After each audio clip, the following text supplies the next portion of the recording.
Adik kembar ini cemburu karena kakaknya akan menikah dengan orang yang dicintainya. Dia membuat keputusan yang berisiko. Itu menculik dan menyamar sebagai kakaknya.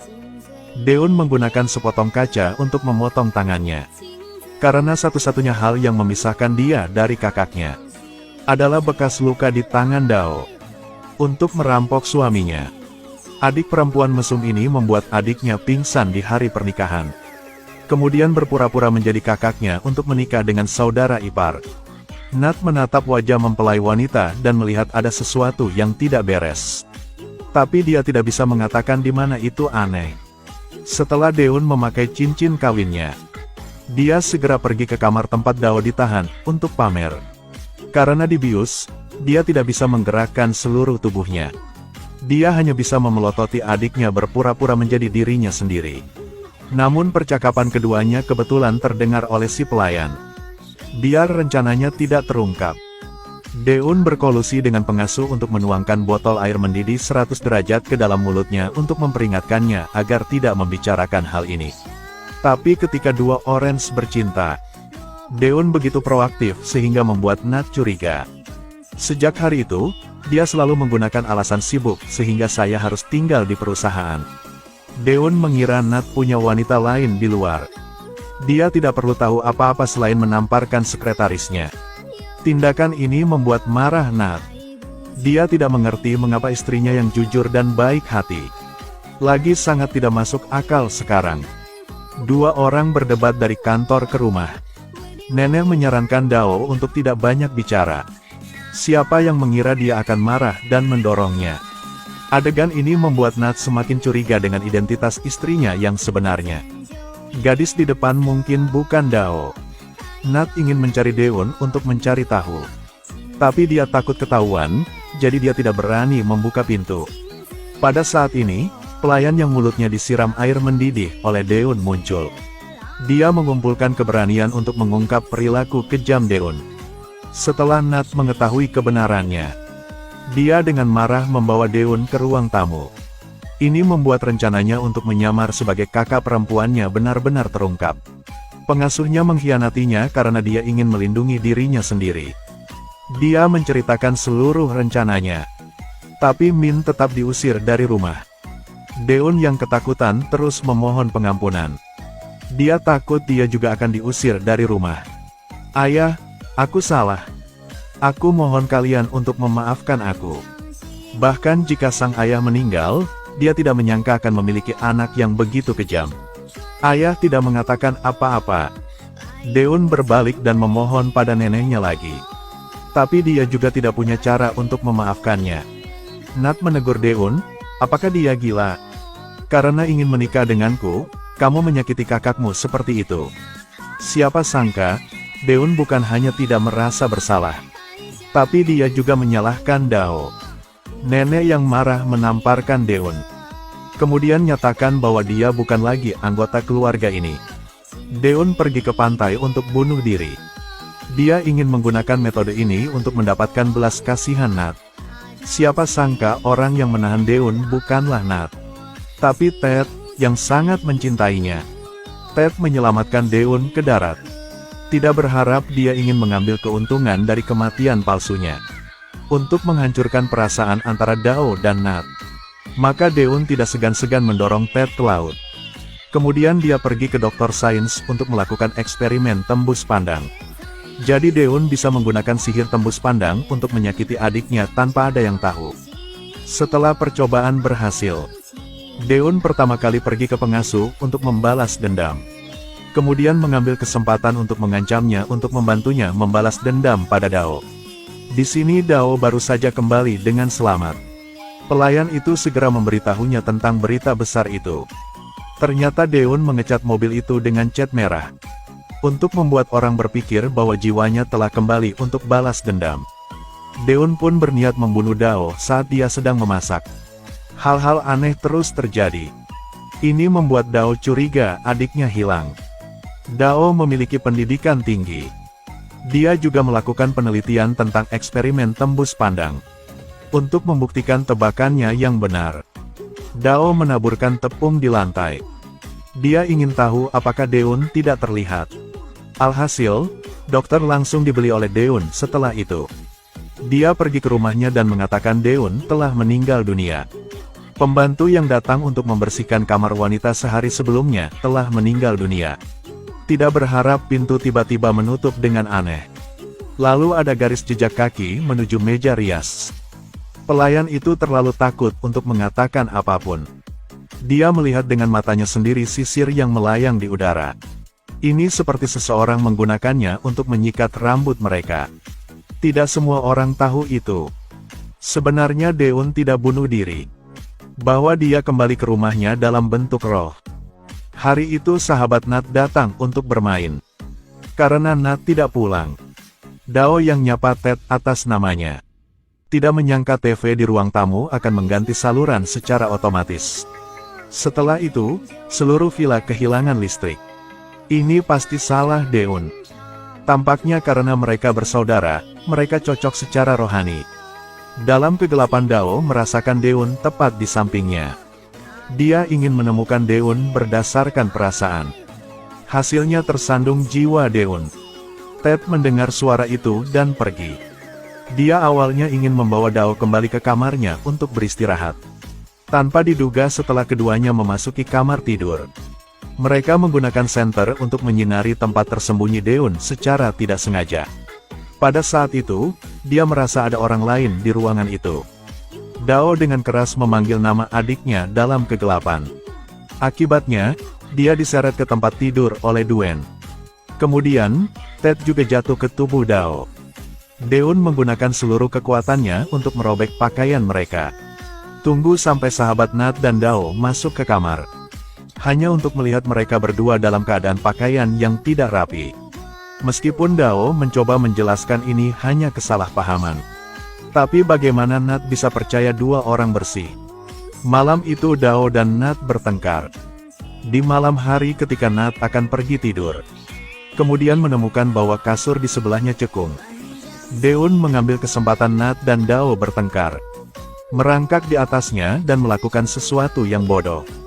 Sejak itu arwah Daeun selalu mengikuti Nat. Hal-hal aneh terjadi berturut-turut yang membuat Nat merasa bingung. Ketika melihat sekretaris Nat di perusahaan, Daeun menjadi gila dan melempar semua buku ke tanah. Dia menggunakan cara ini untuk memperingatkan sekretaris wanita agar tidak mendekati Nat. Melihat buku jatuh tanpa alasan, Nat akhirnya percaya apa yang dikatakan Dao. Setelah kembali, langsung meminta maaf padanya. Dua orang telah berbaikan satu sama lain. Daeun melihat adegan ini dan merasa cemburu sekaligus marah. Dia mengambil pisau buah dan bergegas menuju Dao. Adegan ini kebetulan dilihat oleh Nat. Nat segera mendorong Dao menjauh. Kemudian memegang pisau di tangan Daeunka agar Dao terluka. Selama pertarungan, pisau itu terlempar ke tanah. Nat mencoba meraba-raba untuk menemukan Daeun bersembunyi. Tapi karena tidak melihatnya, jadi hanya harus berbicara dengan udara. Dia memperingatkan Daeun untuk menjauh dari Dao sebentar. Dia tidak mengizinkan Daeun menyakiti istrinya. Daeun mendengarnya dan dengan marah mencekik Nat. Tapi ini membuktikan keberadaannya. Pada akhirnya Daeun harus melarikan diri dengan panik. Dia terbangun di lab. Jiwa Daeun telah mencapai batasnya sekarang. Jika tidak kembali ke tubuh, hidup akan berada dalam bahaya. Tapi Daeun tidak tega menyerah. Dia datang untuk mencari pengasuhan di sisinya sejak kecil. Paksanya memikirkan cara untuk membunuh Dao. Agar Daeun bisa menggunakan identitas Dao. Untuk kembali ke villa dengan benar. Keesokan harinya Dao pesan sebuah mobil, tetapi pengemudinya adalah orang yang disewa Daeun untuk membunuh Dao. Dia mengeluarkan pistol dan mengancam Dao untuk tidak membuat kerusuhan. Dia bukan yang baik begitu. Saat perampok itu tidak menyadarinya, Dao memutar setir untuk menghentikan mobil di belakang. Pemilik mobil turun dan berdebat dengan perampok. Dao mengambil kesempatan itu untuk keluar dari mobil. Perampok itu segera keluar dari mobil dan mengejarnya. Dao dengan cepat berlari ke jembatan yang belum selesai. Tidak melihat cara untuk lari. Dia berbalik dan memohon perampok untuk menyelamatkannya. Tidak berharap dia menarik pelatuknya secara langsung. menyebabkan Dao jatuh ke sungai tak berdasar. Di sini Deun menyamar sebagai Dao dan menggunakan identitas Dao untuk kembali ke mansion. Dia meniru kepribadian Dao yang lembut dan penurut. Berhasil menipu semua orang di rumah. Pria ini mendapat istri yang cantik seperti bunga. Tapi tiba-tiba dia menemukan bahwa istri di depannya itu palsu. Dan istri aslinya terkena peluru dan jatuh ke sungai tak berdasar. Di hadapan inisiatif dan Nat, dia sedikit curiga. Tapi dia segera melupakan pikiran itu. Nat tidak tahu bahwa Dao benar-benar dirugikan oleh Deun. Malam itu Deun pun mendapatkan keinginannya, menghabiskan malam musim semi yang bahagia bersama Nat. Setelah jatuh ke dalam air, Dao beruntung tidak mati. Di rumah sakit, lukanya sudah selesai. Dia segera pergi ke laboratorium Dr. Ger untuk menanyakan tentang cerita Deun. Setelah mengetahui bahwa Deun berpartisipasi dalam eksperimen di luar tubuh, Dao yang marah segera berdiri. Belum lagi apakah eksperimen ini legal atau tidak. Eksperimen itu sendiri mengandung bahaya besar. Baru saat itulah Dao menyadarinya. Deun sekarang berpura-pura menjadi dirinya. Jika Deun pulang, maka Dao tidak dapat membuktikan identitas aslinya. Jadi Dao harus memakai ventilator oksigen. Berpartisipasi dalam eksperimen astral Dr. Ger. Ketika Dao sadar kembali, dia sudah dalam keadaan sembunyi-sembunyi. Saat ini, Dao hanya bisa menatap kosong pada Deun yang menyamar sebagai dirinya sendiri. Membuat gerakan intim dengan Nat. Ketika Deun senang, dia tiba-tiba merasakan angin dingin bertiup dari punggungnya. Dia sangat takut sampai dia merinding. Deun bergegas untuk bertanya kepada pengasuh apakah Dao benar-benar mati. Nen meyakinkan Dao pasti sudah mati. Perampok melihat Dao jatuh ke sungai dengan matanya sendiri dan kemudian pergi. Semakin banyak berbicara, semakin keterlaluan. Dao benar-benar tidak tahan lagi. Dia mengambil air panas untuk mengajari putrinya yang jahat. Nen menjerit ketakutan saat melihat air panas mengambang di udara. Deun melihat air panas dan berteriak minta tolong. Dao yang jujur akhirnya memutuskan untuk menurunkan air panas. Dia baru saja berendam di air panas di depan kalian berdua. Keesokan harinya ketika Nat pergi ke perusahaan, Dao berdiri di samping mobil dan menatapnya dengan tatapan tragis. Dia tidak sengaja meninggalkan sidik jari di pintu kaca. Saat mengemudi, Nat tidak sengaja melihat sidik jari yang aneh ini. Tapi dia tidak pernah berpikir mengapa ada sidik jari ini di sini. Di sini, Nen diam-diam memarahi ibu Dao berharap menjadi perempuan pemilik rumah ini. Dao yang marah diam-diam menjatuhkan pecahan kaca ke mangkuk pengasuh. Nen baru makan satu potong. Tiba-tiba mulutnya berdarah. Nen memuntahkan apa yang ada di mulutnya. Melihat pecahan kaca. Malam itu, Nen mengambil segenggam dupa dan pergi memohon pada jiwa Dao agar tidak datang mencarinya. Tapi 1 detik kemudian buket dupa secara alami terbang tanpa sayap. Nen mengangkat kepalanya dan melihat. Melihat banyak dupa melayang di udara.